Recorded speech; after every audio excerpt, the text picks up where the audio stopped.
Hello everyone, welcome back for another episode of Serena Gaming. We are here in NieR Replicant again. Running back into the junkyard factory to find the robot that killed, gosh, what's his name? Begins with a G. Alright, his older brother. The robot didn't actually kill his older brother, it was like entirely his fault. It's a shame about the older lad. He was but a child. Sounds like you went into a dangerous area for the sake of the business. Come on.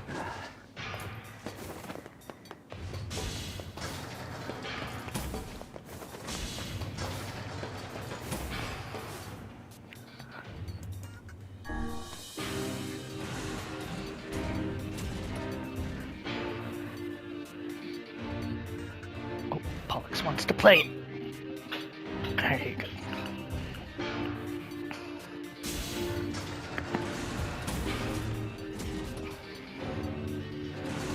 The elder brother postponed his joy for the sake of his sibling. Do you think he was ever truly happy? I knew you were coming. Just making his little brother happy would have been enough. That's what being an older brother is like. Come on, walk on.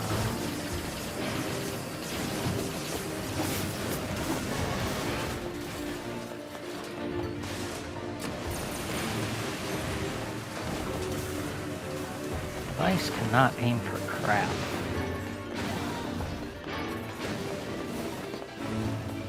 Really more?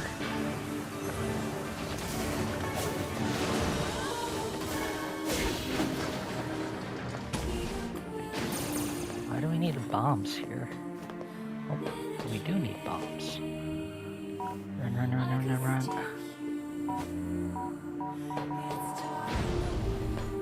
Huzzah. And I'm remembering that we didn't actually have to come this way, did we?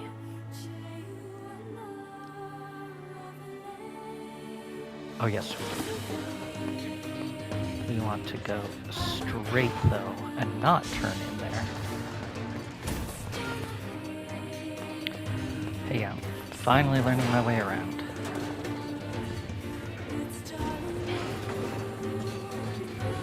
Run, Jonah!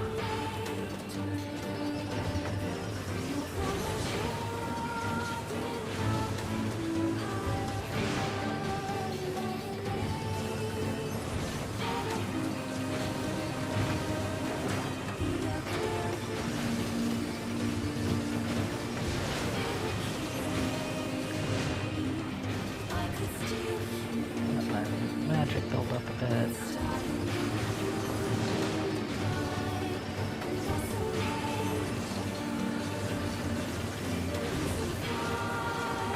Come on.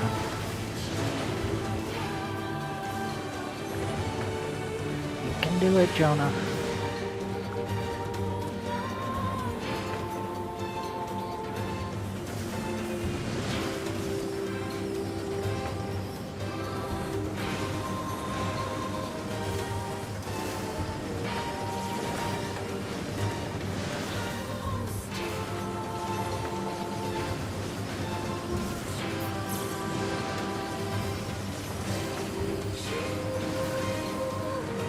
Definitely feeling more confident about this than like the first 3 times through. I say as I take the first hit of the run. Walked into that one quite literally.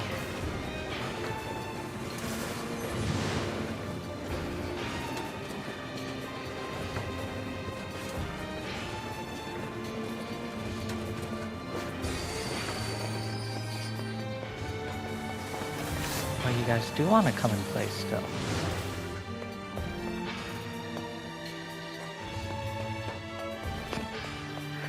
We're just not supposed to question her presence there. Okay, Pollux. Get it? Don't just stare at it.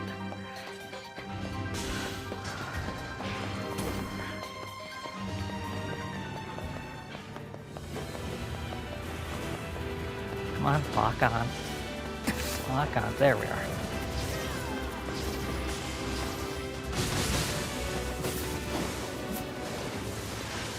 Yes, give me rare stuff.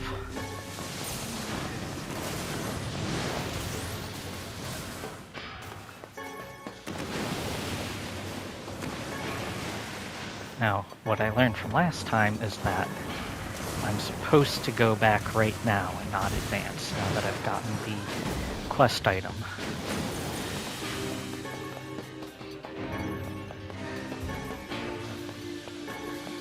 Because even if I continue forward, the boss won't appear yet.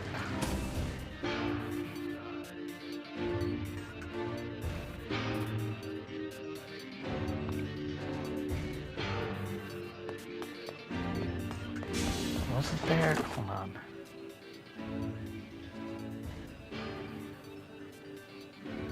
Well, maybe I have to get to an elevator.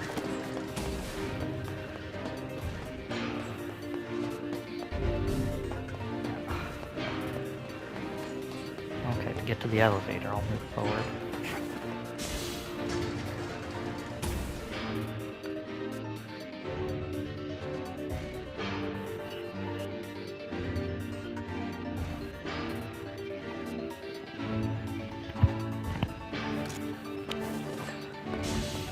Sorry, trying to drink my tea before it gets cold.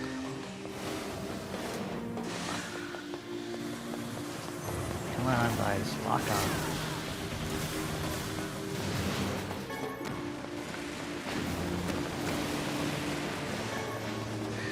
Yay, titanium? Yes!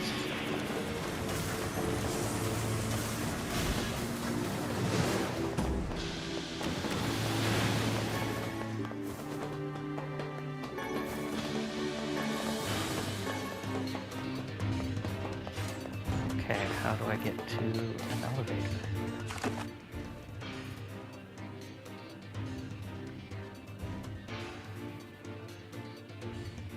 Straight up.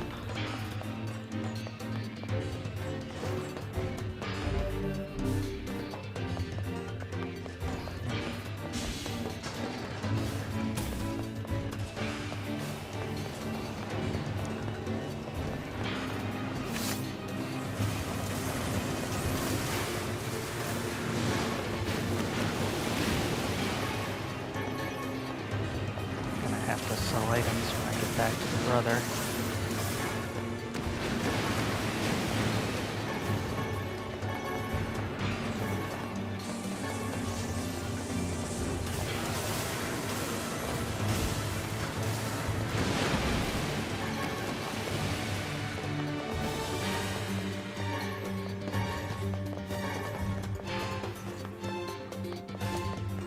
Locked.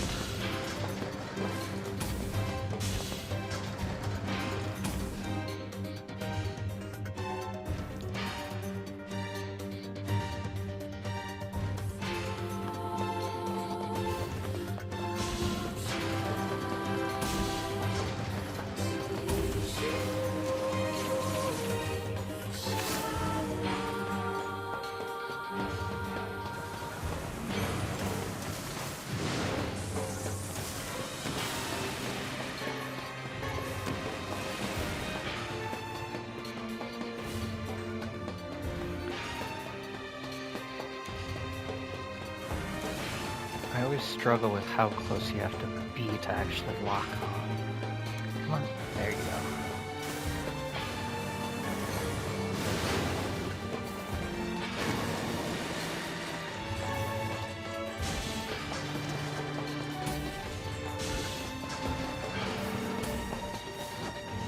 Come on.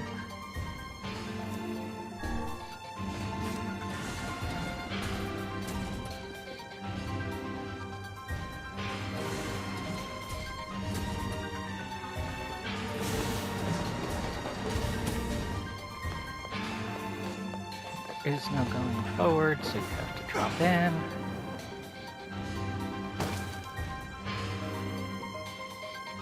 There is no boss yet, so we take the elevator outside.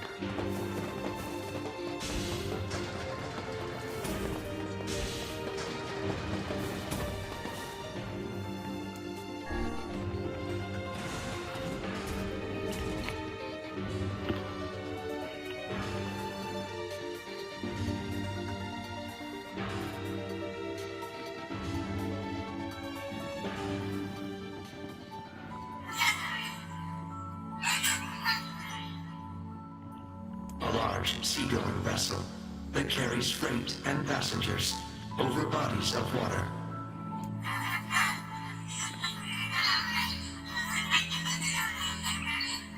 You have taught me much, Khalil.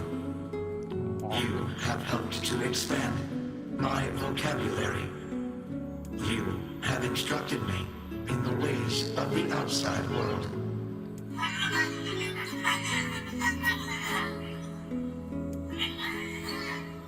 Because we are friends. Oh my gosh.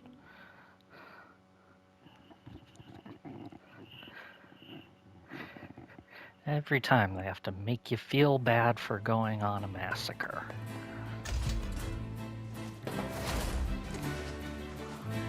Look, it wasn't my idea.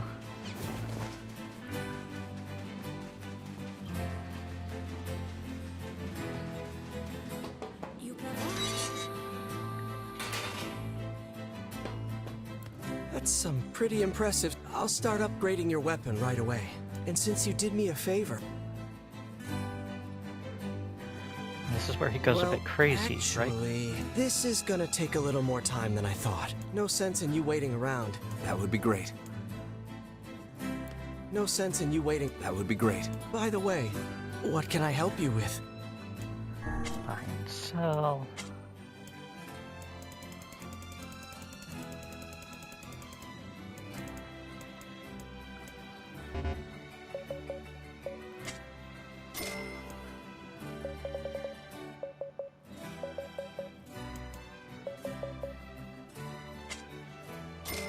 I like to max out at 50 just because you never know when you're gonna need them.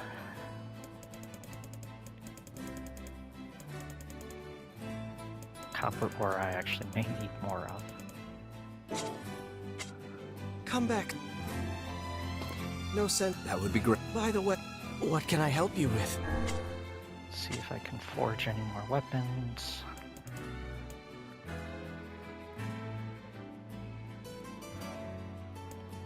Okay. I have all these level 1 weapons, yeah, that I can upgrade.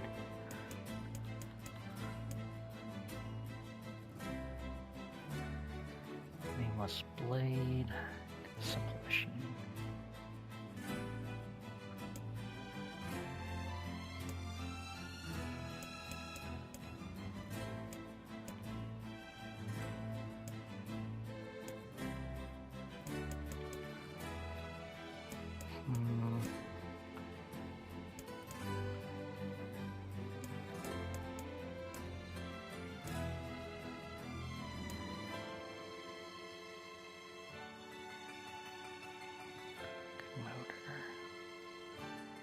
Sure.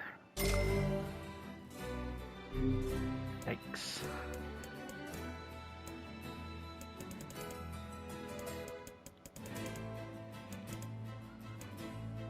I feel like I want to go to like the materials shop and just Come back buy soon. them out. It appears we have some free time on our hands. Maybe Popola's found some information about the Shadow Lord. Let's drop by the village. Very well. Alright, I think I'm just gonna run back there. I will see you when I get to the library.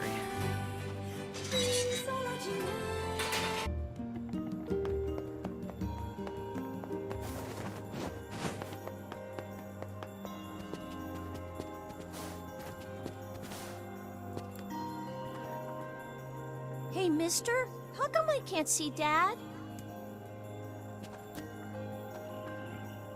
I'm sorry for all the trouble, sir.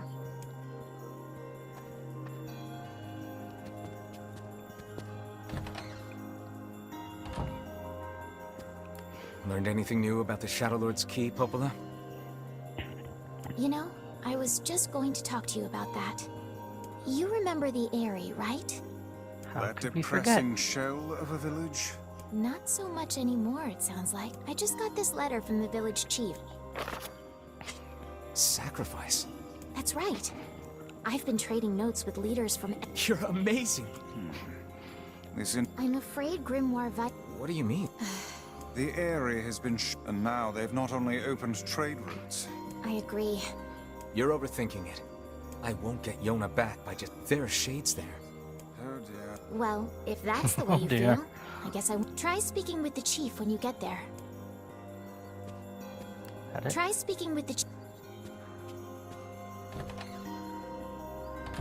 So these kids weren't here before, don't know who they are. But oh well. Okay, back to the Airy. The one thing I'm gonna try to do is before I trigger the boss battle The in area. that market area, It was a soul-crushing play. I'm gonna need to, I'm gonna try to go to all the shops and see if there's anything special I can get before the battle kicks off. Because last time I was trying to do a circle around it, figuring that someone in the center was gonna trigger it, and triggered the battle way before I wanted to. Alright. I cannot fathom that village setting up a mercantile. They must have truly opened their minds. Yeah, I have my doubts. Aren't you glad to be going back home, Kaine? Home? That place is a shithole. Don't be so nervous, Kaine. We'll protect you. Ooh, the village. It's home to so many terrible little memories, isn't it, Kaine? Shut up, shut up, shut up! Is she actually saying that out loud?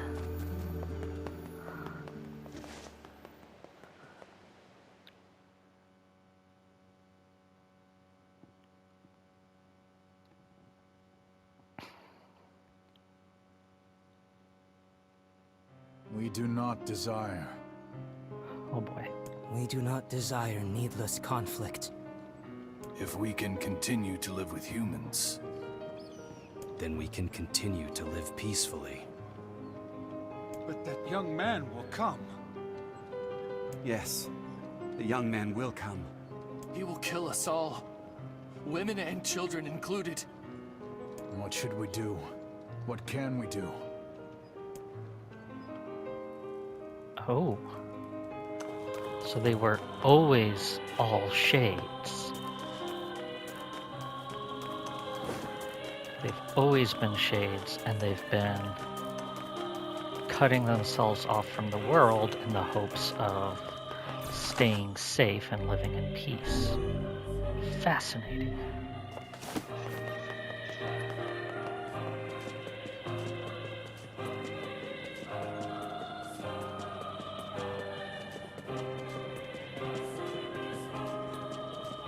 And they all know that Jonah is hell-bent on slaughtering everyone.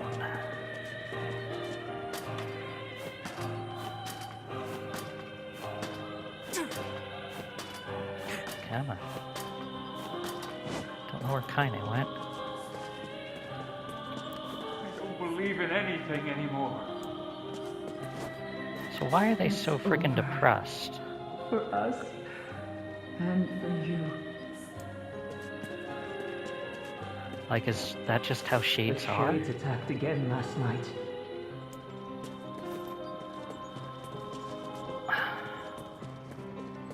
What do they mean the shades attacked if they're not?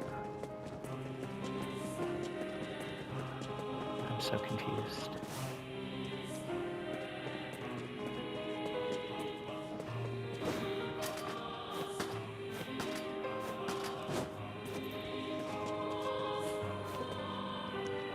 Come on, you can do it. Hello? We're here from Popola's village. It's all over. We came to ask about the letter you sent. Our days are numbered. Our village is doomed. As cheerful as ever, it seems. You're the one who wrote the letter, right? I don't know about any letter. What the hell is going on here? It may be faster for us to take our inquiries elsewhere. Let us ask around. Someone must know something.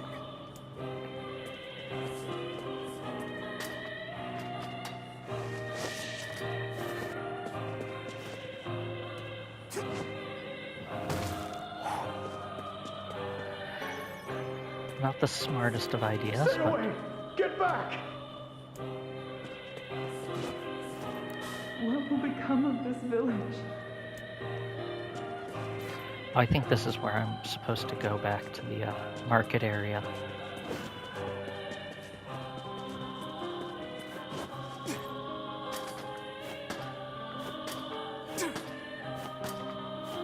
Oh, that's right. Kaine isn't here at all because it's the Aerie.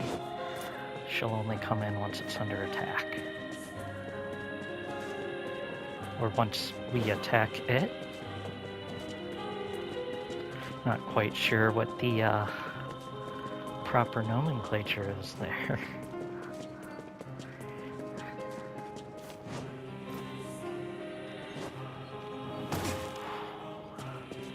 It is faster, but doesn't always feel good.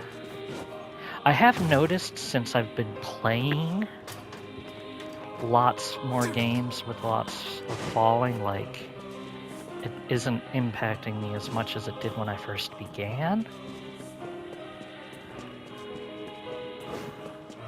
Alright, do not talk to that guard. You're only talking to shop Why not people. fill your garden with flowers? Absolutely.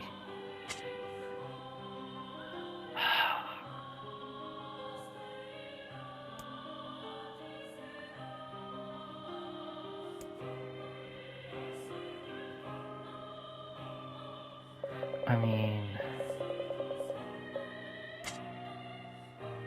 sure, why not? Let's just do it and have them.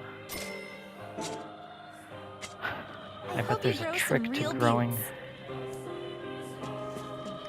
the My type weapons I may need. not be the latest and greatest, but my selection can't be beat. Axe of beheading. Well then. A man's dementia drove him to attack his daughter's fiancé with this axe. Sadly, he hit his daughter instead. Seriously, this game. Sunrise. This spear's point is so finely honed that all who are grazed by it experience an instant, painless death. Hey, I'll take that. Thanks.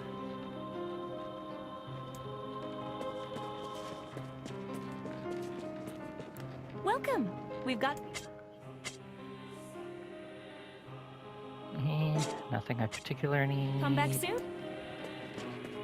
Make sure you stop.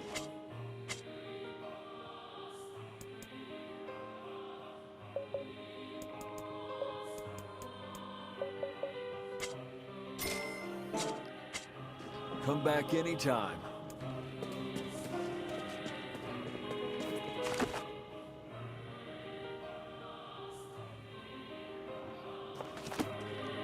I think that's it. At least I got some weapons.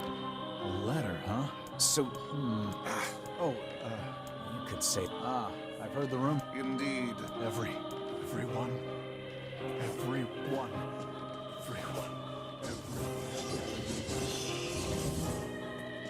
Vice! Beware, this man is a shade. Damn it! It's a trap! I figured as much. You guys sure are taking your goddamn time. 1,000 apologies. We were distracted by the local welcoming party. Want some help? A carnival of murder? I love it. Kaine! The villagers are possessed! But not all. Are they though? Some are still human, so be careful. I'm still super confused about how this all works. Sis! Oh, come on. Come on, Jonah.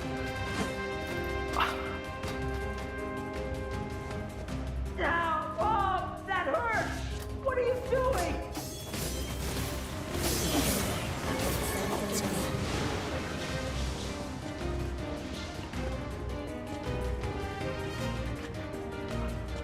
Get them.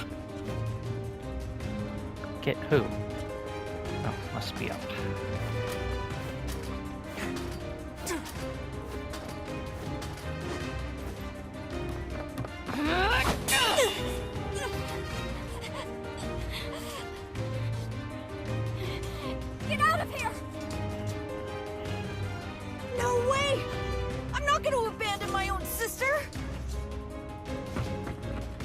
Friday, what's going on? Don't be fooled by this lady. She's a shade.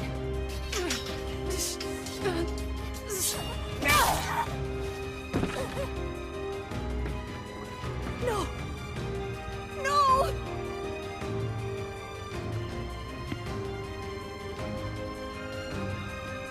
You people are the monsters here! Stay back, kid. Your sister is one of them now. I don't care what she is! She's my sister, and I love her.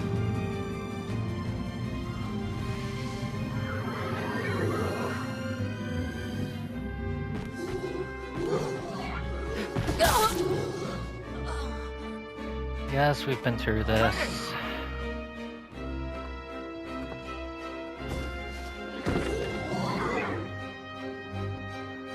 So much better with that other dress on. So glad I had the costumes changed for this scene. Stop it! Don't hurt my sister!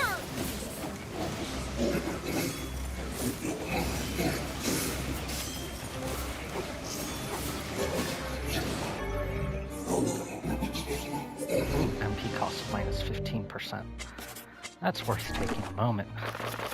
I haven't done any word editing in a while.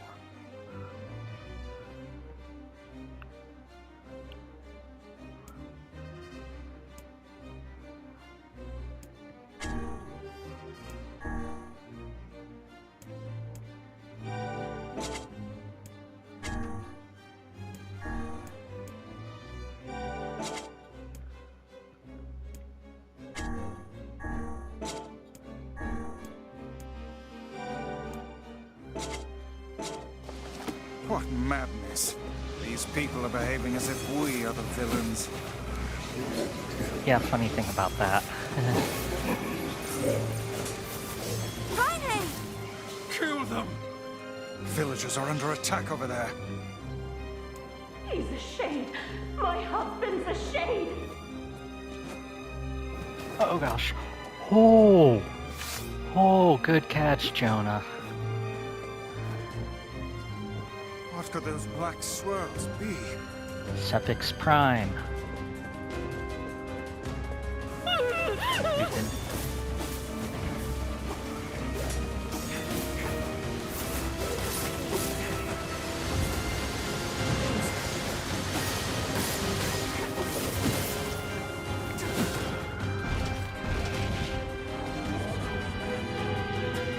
Oh, that sword is so cool. What's happening?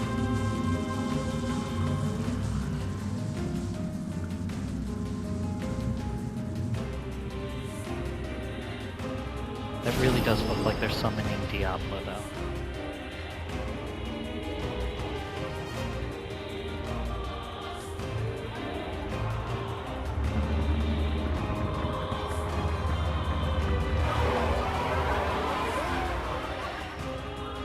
By my pages, is this beast a shade as well?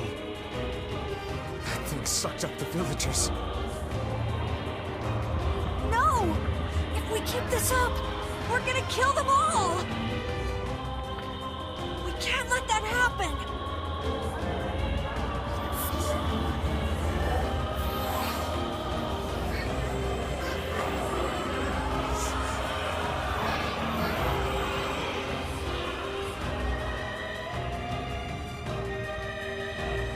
I feel something from within the creature.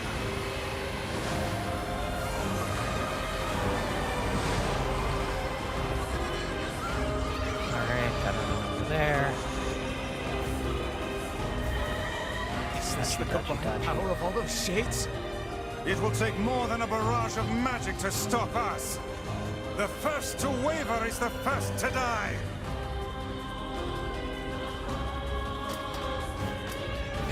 I sense magic coming from the center of that eye. You think?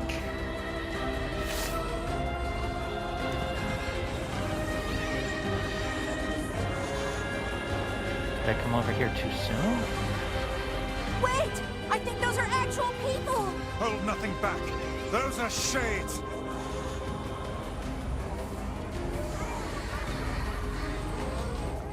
What's with all the butterflies? That's new, isn't it? The surrounding tentacles appear to deflect magic.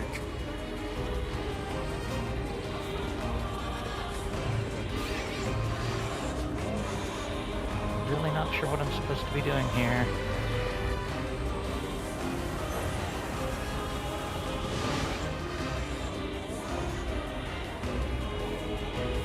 Guys? Where am I supposed to go from here?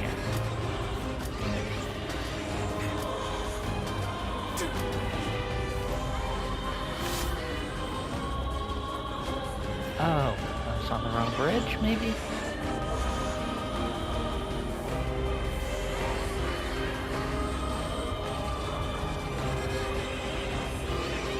I'm not seeing any other shades to kill.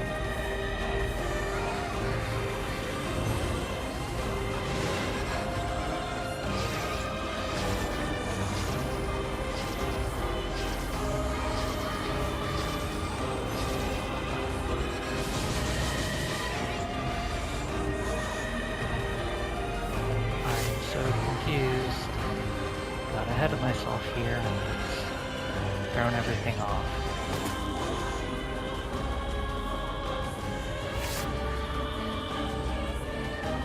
Like he's drawing his sword out here, but I don't see anything to kill.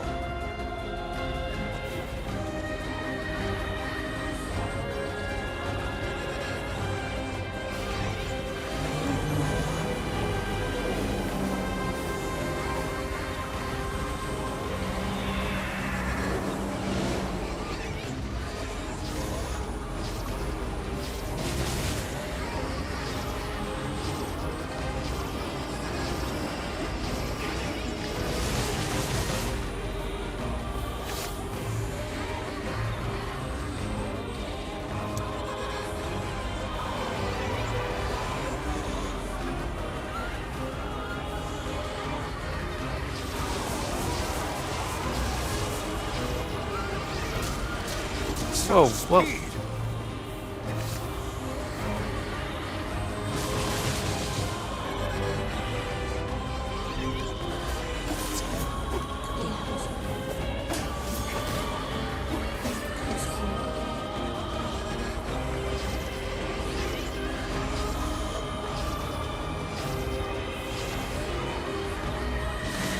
Now, focus your magic on the beast's center.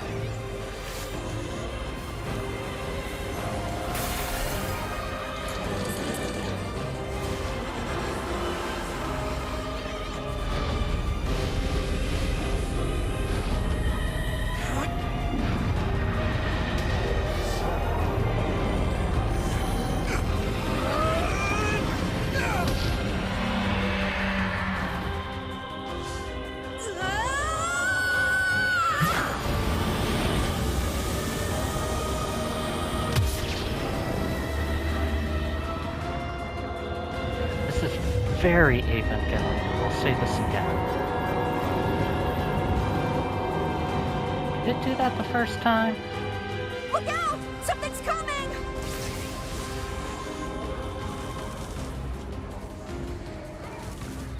Its weak point is located around the back. Try attacking it from above. I'll try to pin it down! Emil! Emil! I'll keep it busy! You should be able to attack! From behind! Go around and get it! Please, hurry! Emil can handle this. We must circle behind the creature at once. I do need to go up there.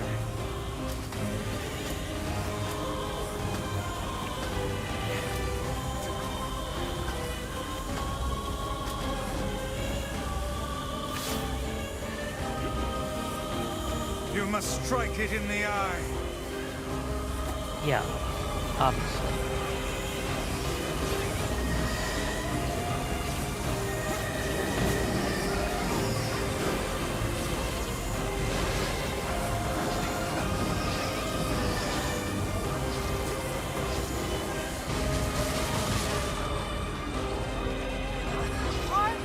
Are you there yet? Did we get it? It is escaping to the inner level. I'm coming. Gotta catch my breath. Careful, Emil.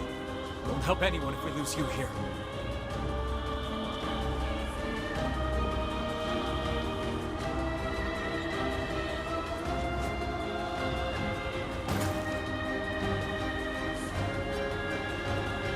Yes, I am going to hold on to all these the entire way.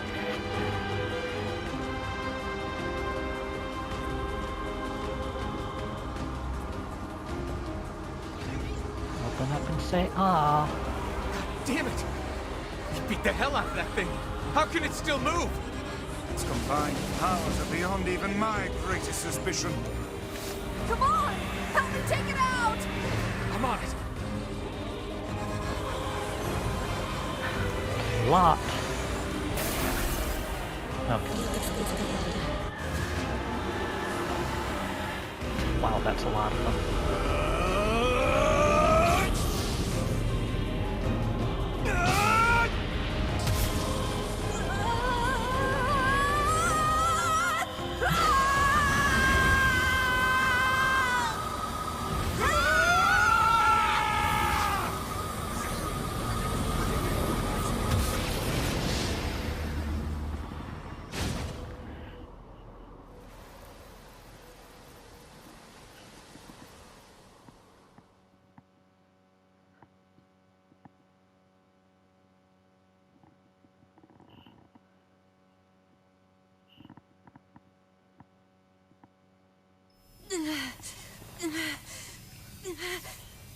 Emil!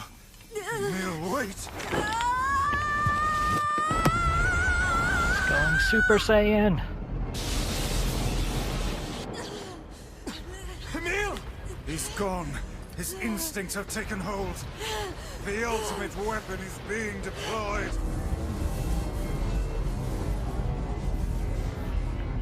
Ah, fuck. Oh, This ain't come good, on. Sunshine. Damn it.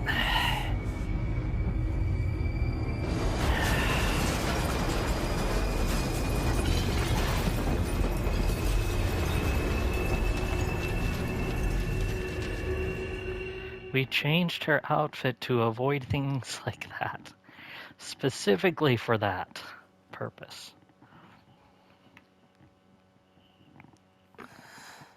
And yeah. Cutscene inertia, I guess.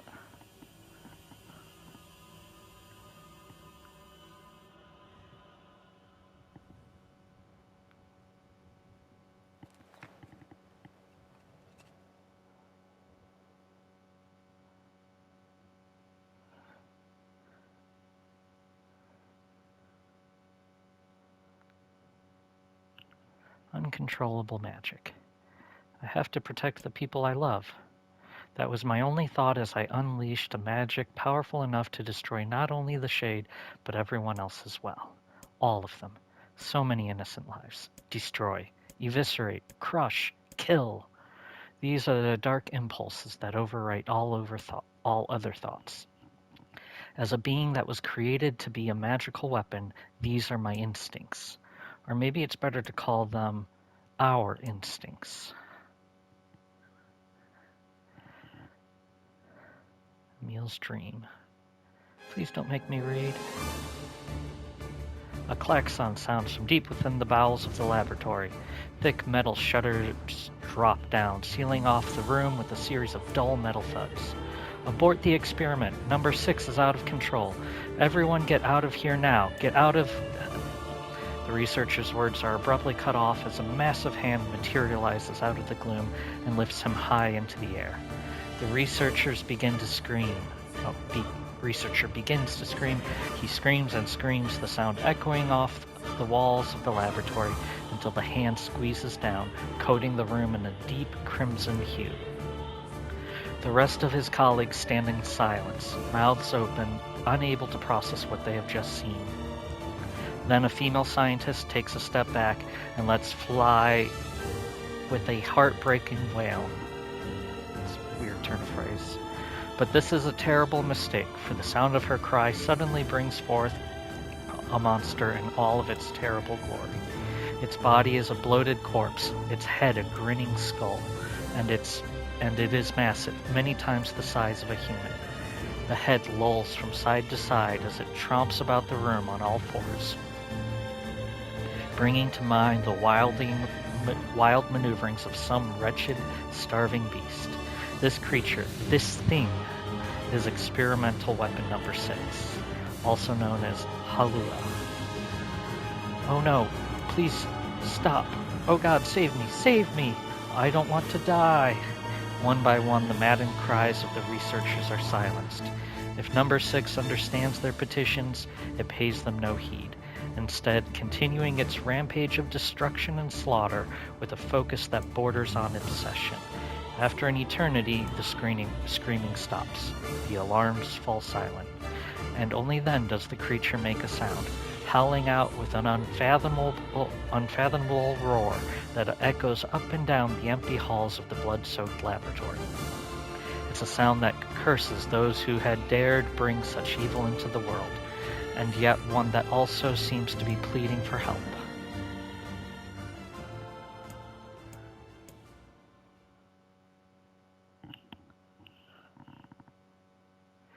Two sets of footsteps echo in an otherwise silent corridor in the first level of the laboratory. One set belongs to a young boy, his eyes blindfolded and his hands restrained. The other belongs to a severe man in a long white coat. The man drags the boy along by means of a long chain attached to a set of shackles on his wrists. Rubble is scattered here and there across the floor of the corridor, making the journey an exceedingly difficult one for a boy who cannot see. Excuse me, could you please walk a bit slower, sir?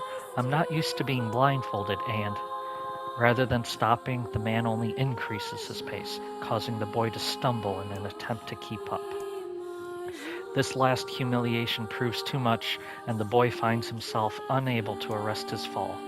Without the ability to brace himself, he topples to the floor, smashing his head on a pile of debris and causing a trickle of blood to worm its way down his pale, frightened face. Agonized by the pain, the boy inadvertently opens his eyes, causing the falling drops of blood to emit a strange crackling sound before transforming into tiny white rocks. "Close your damn eyes," roars the man. "Yes, sir," stammers the boy as he slams his lids shut. He hadn't realized the blindfold had slipped off during the fall, but now he keeps his eyes squeezed shut so tightly that sparkles appear against the black of his vision. The boy is Emil, also known as number 7. He is a magical weapon whose eyes are capable of turning to stone anything that falls under their gaze. "Don't look at me," barks the man. "Never look at me." "I'm sorry, sir. I'm looking at the ground now, so if you just hand me the Instead of waiting for him to finish, the man extends one foot and presses Emil's face to the floor with a heavy black boot. "Sir, stop. You're hurting me. I told you to keep your eyes and your mouth shut, so do it." The man knows this boy, this weapon, could wipe him out with a single glance, and yet subduing him in this way gives him a sense of relief. After making certain the boy is sufficiently cowed, the man leans down, retrieves the blindfold, and knots it tightly around the boy's quivering head. "Right then, on your feet, let's move." Emil staggers to his feet, ignoring the red liquid oozing down his face. The blood doesn't matter. The pain doesn't matter. All that matters is finishing the job they had set out for him to do. The second level of the laboratory is in even worse shape than the first. The environs are littered with rubble and rock, making the thought of a decent foothold laughable. When the man's eyes linger on a section of rubble stained a deep red, he has a sudden image of warm, gooey brownies slathered in a strawberry sauce. His stomach lurches at the thought, but when he attempts to avert his eyes, they land on the remains of a human being rendered into what could only be described as paste. The man blinks. His mind goes strangely blank before attempting to determine exactly how many humans had to be sacrificed to create the scattered piles of flesh around him. After a moment, his thoughts simply cease altogether, as if his mind realizes that trying to put such a thing into form is folly. "You can go the rest of the way on your own," says the man, in a voice much weaker than he wishes it to be. I mean, what does it matter? You're not even human. You're a monster. With this, he spins around and dashes back down the hall. A helpless Emil simply listens as the footsteps of his erstwhile captor fade into the distance. Emil finds himself alone in the room with the stench of death and blood. For a moment, he considers opening his eyes, but the thought of the horrors that await him quickly squash this plan. Instead, he stands and listens intently. Eventually, a far-off sound reaches his ears. That's the howl I heard before. Emil resumes walking, using the sound of the distant voice to guide him, almost as if it was calling him home. By the time Emil reaches the third level, he is moving on memory as much as sound. His hands and face are covered in fresh wounds from numerous falls, but every time he thinks about giving up, his mind returns to his sister. We studied together. We ate cookies together. We cried together. We laughed together. And sometimes I was the only one who got yelled at. That's why I was never lonely. Our being together allowed me to stay strong. For Emil, his sister was all that he had to live for.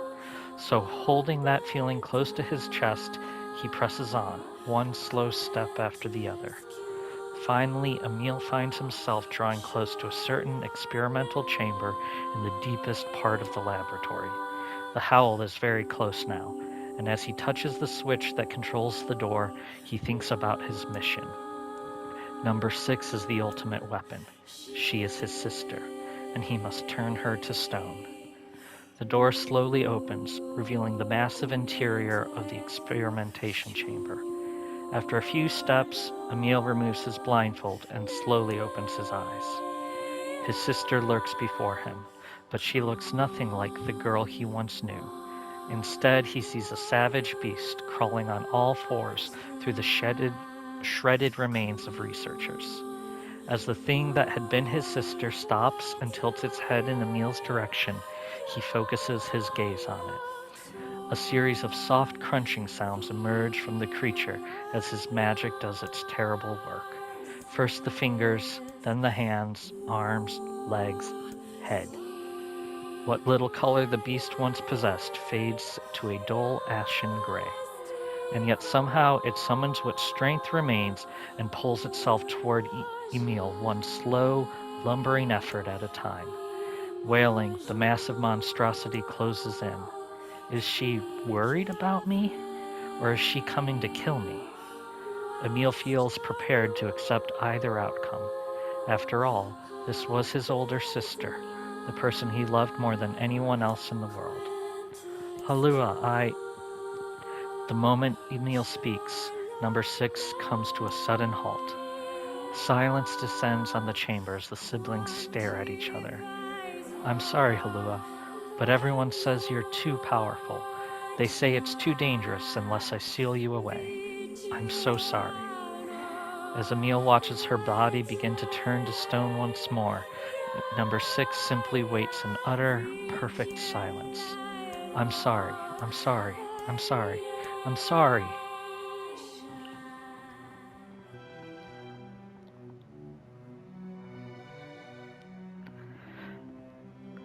The moment number 6's petrification is complete, her memories flood into Emil's mind, the two of them huddling together in the cold, all alone in the world, with no one to protect them.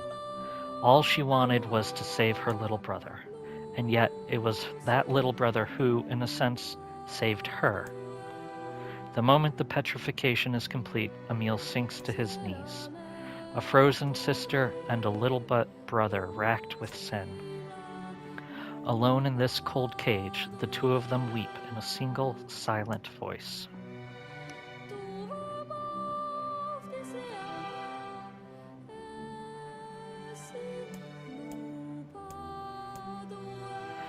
It was our combined power that destroyed the Eyrie. Whole existences, entire lives, even their memories. We took it all. We took everything. My sweet, gentle sister turned into a monster. And the same thing will happen to me now that I have her power. If my instincts as a weapon win out and destroy me in the process, if that power ends up hurting someone I love, What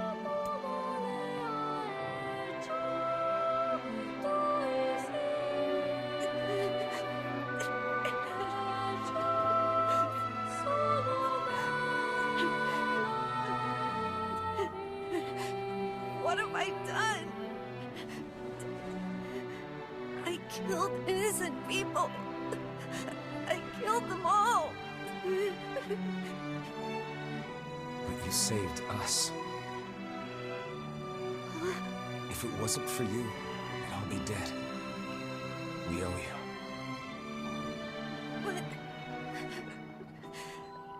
But I... It's all right.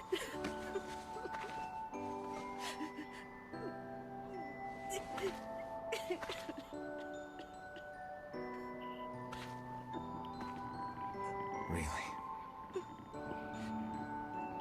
Don't look back.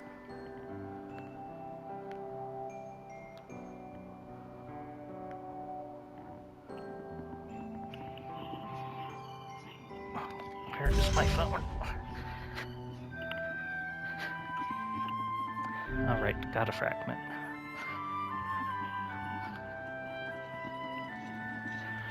We had best be off. Yeah. Yeah. Understatement. Okay, I am gonna call it there, because apparently I have phone calls coming in, and it's been close to an hour. So thank you all for joining me again, and I will see you next time.